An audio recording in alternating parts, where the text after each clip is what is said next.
来看到美国现在中东打仗，但是中国大陆呢在背后结算吗？今天为什么要这样讲？原因就是因为现在有一个说法，人民币石油化是不是悄悄的上桌了呢？石油美元是否被掏空？全球另外一方面正在这个狂抛美债，这一场战争会不会改写世界霸权？今天一起来做关心，赶快来看到这个战争延烧到现在，其实已经打了1个月的时间了。我们一直在看说，北京会不会出手来帮忙这个调停呢？那到现在其实北京都没有太多的声音，也没有实质的介入。有一个说法，他是不是在背后正在偷偷的算计着呢？这是来自于《经济学人》它的这个封面哦，它的封面的标题是中国如何希望从这一场战争当中获利。那我们看着这个习近平就看着川普在这边偷偷的笑。经济学人怎么形容这样子的一个画面呢？他说，中国大陆现在做的就是袖手旁观。为什么要袖手旁观？这个是来自于拿破仑的格言说，当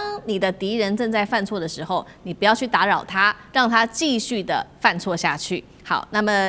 有另外一个说法，来自专家的说法，所以因为这场战争，他们认定了中国国家主席习近平近年不是一直强调吗？以安全为优先，经济其次，这样子的一个做法是符合现在的世界格局应该要做的一个事情。那么另外一方面，真正的重头戏，另外也要来看到的是来自于《外交家》杂志，他们也特别评估了中东国家开始发现美国并不靠谱这件事情，可能只能收钱不能保命，因此现在也转向中东国家，希望能跟中国大陆会有更多的合作了。那么过去他们用的石油换安全，他们认为将不可以持续太久，要分散风险，所以中国将成为接下来波湾国家在战争之后的首选的合作伙伴。双方会如何合作呢？包括一起在基础建设，一起在能源，甚至在绿能转型上面会有未来更多的合作。所以北京到底为什么到现在还是不出手呢？是如经济学人所说的，当敌人正在犯错时，你不要去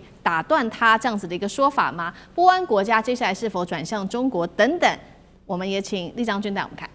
第一个我们先讲哈，这个为15美元是从哪里来的？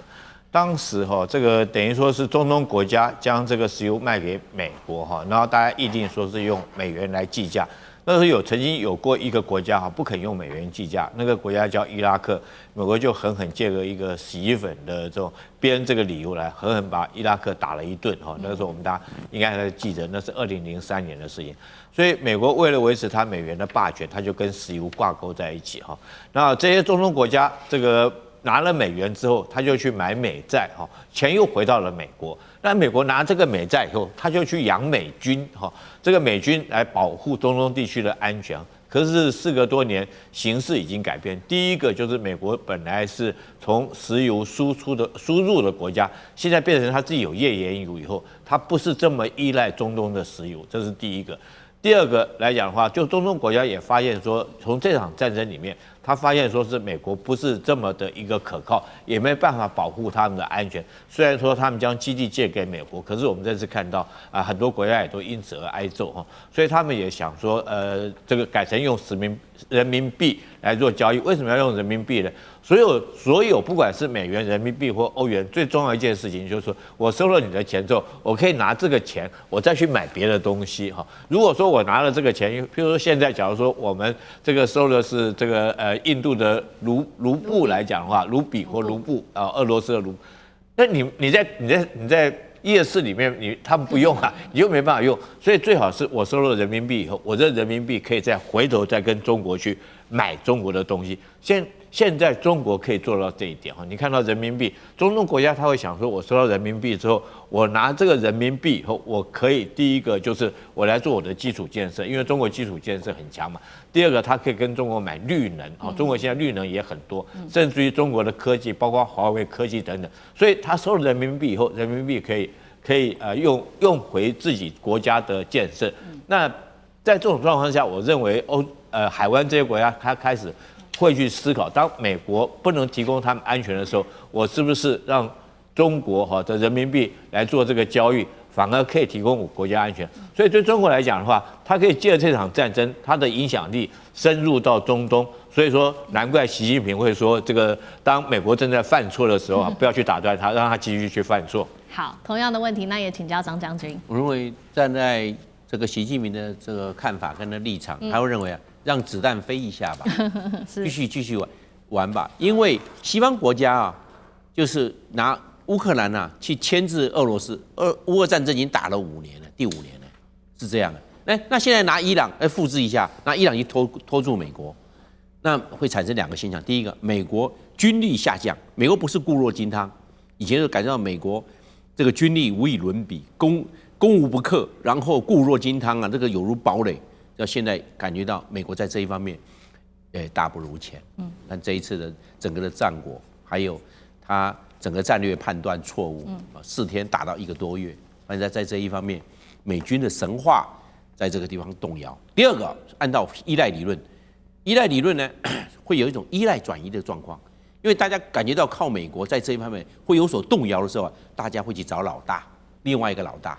值得可以依靠的，他们可能找一找之后呢，因为他们一般来讲啊，可能吃了2次亏。第一个是美国的贸易战，也就是关税，在2025年的时候，让他们都吃了一些亏。为什么？都是关税叠加，到15%或15%以上叠加，让他们这些国家都受到了在经济上或大或小的这一方面的这种负面。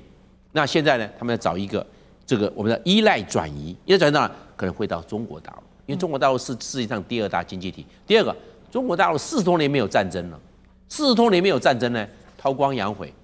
在邓小平那是绝不当头。那现在有所作为，可能这时候啊，他可以扮演角色。为什么？可能向中国大陆买一些军武装备，像沙烏地阿拉伯、阿联酋，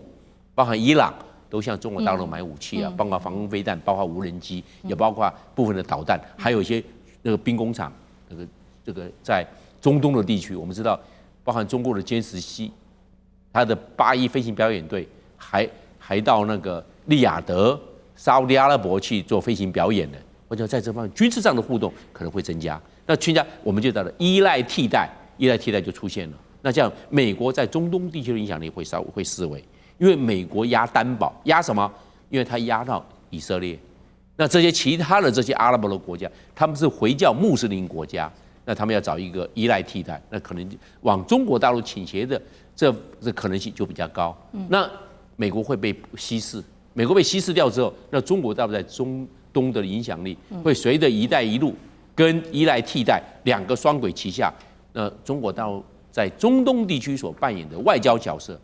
还有军事角色，还有经济角色，这3大角色会加重。那这是美国所担忧的。为什么？因为体量就是那么大，当压到中国大陆多的时候，美国就会比较少，而且美国可能因为战争连续的关系，它的国力毕竟会受影响，所以它才会叫其他中东国家赶快缴钱过来哈，大概将近有2兆美元，那不是天价。或者美国缺钱了，所以美国的国债叠加升高，今年要破40兆，我认为这是很自然的现象啊。好，这些海湾国家为了分散风险，就是不单压美国了，现在也靠中国大陆在经济跟军事上面未来会有更多的合作。那伊朗呢？我们持续关心到伊朗，它现在正在考虑的是荷姆兹海峡的收费方式哦。除了本币交易、稳定币收取过路费之外，现在还有一个说法是说人民币也可能会来做交易了。那针对这样子的一个事情，德意志银行就最新说了，可能削弱数十年来存在的石油美元，未来的主导有没有可能变成石油人民币？也有这样子的一个新名词出现了。再来看到美债的部分，这个是来自于纽约的联邦准备银行数据哦，美债在各国央行托管的部位已经降到14年来最低。反观中国的国债逆势走强，上次哥怎么看？石油人民币，我觉得这点蛮新鲜的，但我不认为啦。但是确实是，只要人民币慢慢的兴起哈，但我觉得伊朗战争是重要的。我觉得人民币我不要说取代，当然至少跟美元要一起能够并存于这个世界。我认为还要历经10大转折，100个小转折。而伊朗，我觉得这次战争会是10大转折其中之一啦。要知道，美元现在变成全世界这个东西，其实是历经了非常非常长，有犹太人的脑子，是20次大战前后100年内，100年构成的过程，还包括美元跟能源绑定，把黄金取代，有几个大转折。人民币现在我们先讲结论，就是它现在只在全世界流通当中只有3到5%而已，所以这个部分流通慢慢的不能增加，而且中国大陆还是很谨慎，人民币没有都撒开来印出去，因为有可能会失控，所以这里头基本上中国大陆是维稳慢慢的成长。要知道全世界对于美元、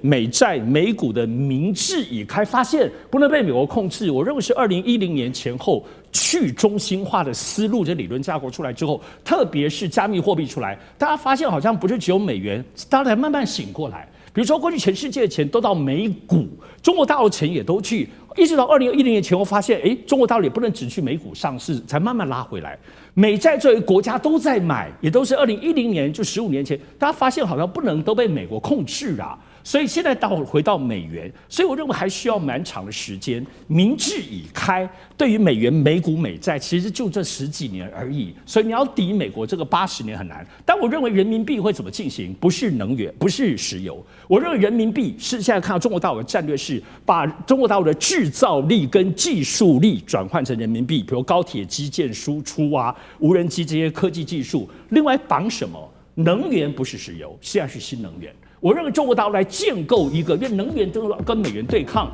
但是新能源是中国大陆用人民币可以直接结合，所以我认为人民币、美元跟石油传统以来这个东西，中国大陆有一个3足鼎立的这个新的架构，看得起来这整个国家推动到一直换人民币，而且比较扎实，制造力跟技术力，现在全球输出以及新能源。